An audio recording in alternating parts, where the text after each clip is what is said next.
Hello, good morning, student. How are you? So I am coming topic today about discuss powder mildew of grape. आज जो मैं topic लेकर आया हूँ वो powder mildew of grape. Powder mildew आपने पढ़ा भी होगा, बहुत सारे क्रॉप के ऊपर ये डिजीज को काज करता है, तो उसी तरह एक ग्रेप के ऊपर भी डिजीज काज करता है। राइट, ग्रेप पे पाउडर मिड्डू हो गया।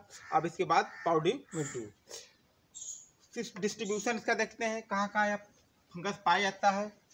तो this is a world wide spread has been reported from all growing country.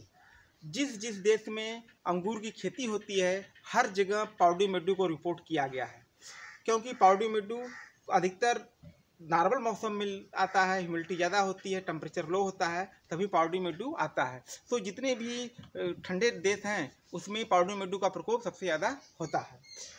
In India some area it appear in epidemic form. अपने देश में बड़े पैमाने पर एक बार एपिडेमिक फार्म में डिजीज आई थी। Fruit last 40 to 60% between. और जो फसल हमारी नुकसान होती है, क्रॉप नुकसान होता है, अंगूर डैमेज होता है, वो 40 to 60% के बीच में क्रॉप हमारी नष्ट होती है। सिस्टमेटिक पोजीशन क्लासिफिकेशन जिसको हम कहते हैं, किस सब डिवीजन का फंगस है। सो सब डिवीजन एस्कोमाइकोटिना का फंगस है। Kingdom Fungi, phylum Ascomycota, class Leotiomycetes, order Erysiphales, family Erysiphaceae, genus Uncinula, species necator. Sub division Ascomycotina का फंगस है, क्योंकि पाउडर मिड्डू जितना भी है सब एस्कोमाइकोटिना से बिलोंग करता है। चाहे कहीं भी किसी भी क्रॉप के ऊपर पाउडर मिड्डू लगता होगा, सब एस्कोमाइकोटिना से बिलोंग करता है। तो क्लास इसका लिटियोमाइसिटीज और order Erysiphales, family Erysiphaceae and genus Uncinula, species necator. अब इसको इरिसाइफी नेक्टर के भी नाम से जानते हैं। अनसिनुला मीन्स होता है कि जिसकी अपेंडेज कर्व शेप हो, क्वाल शेप हो, उस तरह की वो नेक्टर भी कहते हैं। सिम्टम्स जो लक्षण बनते हैं पाउडर मिड्डू का, जो सिम्टम बनता है पत्तियों पे, फ्रूट्स पे, लीफ पे, स्टेम पे, सभी जगह सिम्टम बनते हैं और वाइट पाउडर दिखाई देते हैं। बाद में लेटर स्टेज आने पे ये ब्राउन कलर में कन्वर्ट हो जाते हैं। उसी को सिम्टम ने लिखा है, leaves, stem, fruits are attack in any stage. Small white powder produced appear on the leaves. पत्तियों पे वाइट पाउडर दिखाई देते हैं, क्योंकि आप जानते होंगे कि पाउडर मिड्डू जो है एक्टोफाइटिक माइसिलियम है। एक्टोफाइटिक मीन्स देखिए माइसिलियम दो तरह के होते हैं। फर्स्ट होता है इंडोफाइटिक माइसिलियम और नंबर 2 क्या होता है, एक्टोफाइटिक माइसिलियम। एक्टोफाइटिक माइसिलियम देखिए यहाँ पर हम लिखते हैं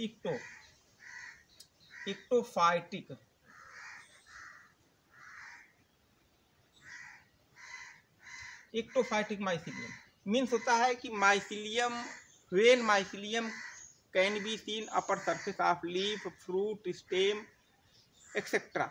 जब माइसिलियम पत्ती के ऊपरी हिस्से पे दिखाई देने लगे, स्टेम पे दिखाई देने लगे, फ्रूट्स पे दिखाई देने लगे, तो उस तरह के स्ट्रक्चर को या उस तरह के माइसिलियम को हम एक्टोफाइटिक माइसिलियम कहते हैं। जैसे आप हाथ में ऐसे टच करेंगे तो आपके हाथ में माइसिलियम लग जाएगा। तो पाउडर मिड्डू जितना भी है एक्टोफाइटिक माइसिलियम होता है। और powder growth turn grey and finally dark coloured. बाद में यही स्टेज आने पे, लेटर स्टेज पे ये अधिकतर डार्क कलर में हो जाता है।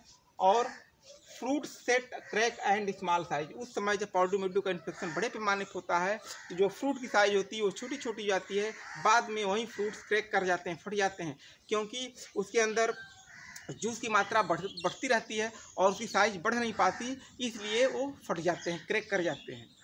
तो आपने देखा कि जिसका सिम्टम है पत्तियों पे, स्टेम पे, फ्रूट पे, लीफ पे, सभी जगह वाइट पाउडर दिखाई देने लगते हैं, ये एक्टोफाइटिक माइसिलियम कहलाते हैं। और आप हाथ में टच करेंगे इस तरह का माइसिलियम हाथ में लग जाएगा और उसकी वजह से फ्रूट्स छोटे रह जाते हैं, क्रैक कर जाते हैं और उनकी साइज स्मॉल हो जाती है। नेचर ऑफ डिजीज, जो नेचर ऑफ डिजीज है वो एयर बॉर्न होता है, क्योंकि प्राइमरी इन्फेक्शन बाई सॉइल होता है, सेकेंडरी इन्फेक्शन बाई एयर, कोर्डिया या क्लिस्टोफिसिया के द्वारा या एस्कोस्पोर के द्वारा होता है। Nature of pathogen obligate parasite है, जिसको बायोट्रॉप भी कहते हैं। ऑब्लिगेट पैरासाइट मीन्स कि fungus are grow on only living organism. जब फंगस जीवित पदार्थ पे आएगा, लिविंग ऑर्गेनिज्म पे आएगा, उस तरह के फंगस को हम कहते हैं ऑब्लिगेट पैरासाइट। राइट, इटियोलॉजी में देखिए सबडिवीजन एस्कोमाइक्टिना का फंगस है, इसलिए इसके माइसिलियम सेप्टेड होंगे, ब्रांचेज होगा, हाइलाइन एंड इक्टोफाइटिक होगा।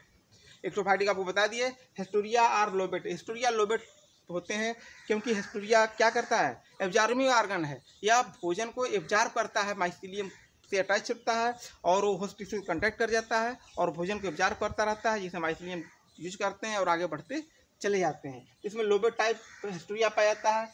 उसके बाद फिर कोंडियोफोर बनेगा माइसिलियम के ऊपर ऐसे कोंडियोफोर बनेगा और यही कोंडियोफोर लॉन्ग होगा, वर्टिकल होगा, सेप्टेड होंगे। फिर उसी के ऊपर हिस्से पे conidia are formed at the tips of conidiophore, इसी के ऊपर कोंडियोफोर बनेंगे। कोंडियोफोर के ऊपर ही कोंडिया का निर्माण होगा और कोंडिया जो होगा वो बैरल शेप में होगा या एक शेप कहलाते हैं। उसी को हमने लिखा है haustoria are lobed, conidiophore long, conidia barrel are एक shape. Cleistothecia round and black in colour, इसमें क्लिस्टोथिसिया पाया जाएगा जो राउंड होंगे, ब्लैक इन कलर के होंगे। Sometime appendage are coil type होगा, अपेंडेज आपस में क्वाइल जुड़ा होगा। एपिडेमोलॉजी देखिए, pathogen survive mycelium and conidia, जो फंगस सर्वाइव करता है वो पैथोजन सर्वाइव करता है तो माइसिलियम और कोनिडिया के द्वारा ही सर्वाइव करता है। Cool dry weather, temperature 27 to 31 degree centigrade के आसपास होना चाहिए और 31 डिग्री सेंटीग्रेड के आसपास होना चाहिए। रिलेटिव ह्यूमिडिटी एबव 56% के होना चाहिए। तभी जब टेम्परेचर लो होगा, ह्यूमिडिटी ज़्यादा होगी, तब ये डिजीज बड़े पैमाने पर आने की संभावना बनी रहती है।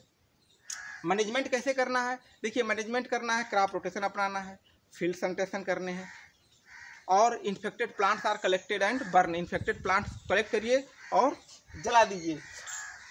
दूसरी अगर हम फंजीसाइड का प्रयोग करते हैं तो फंजीसाइड को प्रयोग करने के लिए वेटेबल सल्फर का प्रयोग करते हैं, क्योंकि जितनी भी फंजीसाइड फंगस यूज करते हैं सब वेटेबल सल्फर का ही प्रयोग हम करते हैं। और उसके अलावा अलग अलग फंजीसाइड्स हैं, जैसे आपका कैराथियान है 0.5% के आसपास 1 लीटर पानी में घोल के स्प्रे करना चाहिए। कैलेक्सिन को 0.5% के आसपास 1 लीटर पानी में घोल के स्प्रे करना चाहिए। इसके अलावा फील्ड सैनिटेशन करनी चाहिए। हमने देखिए यहाँ पे फिगर बनाया है, ये आपके इन्फेक्टेड लिप्स है, दे आर इन्फेक्टेड लिप्स है। अब इन्फेक्टेड लिप्स व्हाइट पाउडर इसके ऊपरी हिस्से में दिखाई देते हैं और आप इसको हाथ से टच करेंगे तो आपके हाथ में माइसिलियम लग जाएगा, राइट। अब ये सब डिवीजन एस्कोमाइक्टिना का फंगस है, इसलिए माइसिलियम इसे कैसे होंगे, सेप्टेड होंगे, ब्रांचेज होगा एंड हाइलाइन होंगे। A large number of nucleus, considerable amount of cytoplasm, Golgi body, mitochondria are contain conidiophore. Conidiophore vertical structure and septate. Conidia are formed at the tips of conidiophore. Conidia mature then conidia are drop. Each conidia barrel shape or egg shape. Return under favorable condition. Each conidia germinate by germ tube and formed on the host surface. Conidia are formed appressorium. Appressorium से होता है कि appressorium बनाएगा swelling at the tips of hypha या swelling at the germ tube. जब hypha का ऊपरी भाग फूल जाए, जर्म ट्यूब का ऊपरी भाग फूल जाए, वहीं से वो क्यूटिकल में पेंट्रेट करता है और हिस्टोरिया बनाता है, फिर भोजन अपना लेता रहता है। तो ये कंडीशन जर्मेशन बनाएगा और उसके बाद फिर ए सेक्सुअल और ए सेक्सुअल के बाद सेक्सुअल रिप्रोडक्शन होगा। Sexual reproduction contact between ascogonium and Anthodium. Anthodium is a male sex organ while Escogonium female organ. Both organ come close contact to each other at the contact point wall dissolve and whole structure are converted into Clistothecium. Clistothecium is a spherical hard in structure, black in color and without natural opening. Sometime provided coil type appendage. Coiled means मुड़े होते हैं। ये जो appendage होते हैं ये आपस में क्या होता है, इस तरह मुड़े होते हैं, इस तरह का अपेंडेज। इसी की वजह से अनसुनुला पाया जाता है, जो आपका बाहर में जाकर मुड़ जाता है, यही अनसुनुला, इसी की वजह से अनसुनुला कहते हैं कि ये आपस में इस तरह हुक लाइक स्ट्रक्चर बन जाए। अब इसके अंदर से जब एस्कस बनते हैं, then ascus mature condition and cleistothecia wall break. जब एस्कस मैच्योर कंडीशन में हो जाएंगे तो एस्कस क्लिस्टोथिसिया वाल फट जाता है और एस्कस बाहर निकल जाते हैं। जब एस्कस बाहर निकलेंगे तो कुछ समय के बाद फिर उसके अंदर से एस्कोस्पोर मैच्योर कंडीशन होता है, एस्कोस्पोर फिर मैच्योर कंडीशन में होता है तो इसका सवाल फट जाती है और एस्कोस्पोर बाहर निकल जाते हैं। फिर यही एस्कोस्पोर सर्वाइव कर जाते हैं या सेकेंडरी इन्फेक्शन करते हैं। यही कंटिन्यूस लाइफ साइकिल इनकी चलती रहती है। तो बच्चों आज का जो टॉपिक है पॉडोमिड्यू ऑफ ग्रेप, यह सबडिविजन एस्कोमाइकोटिना का फंगस है और इसका काजल ऑर्गेनिज्म अनसुल्ला नेक्टर है। राइट, आप इसको लाइक करें, सब्सक्राइब करें एंड शेयर करें। Thank you.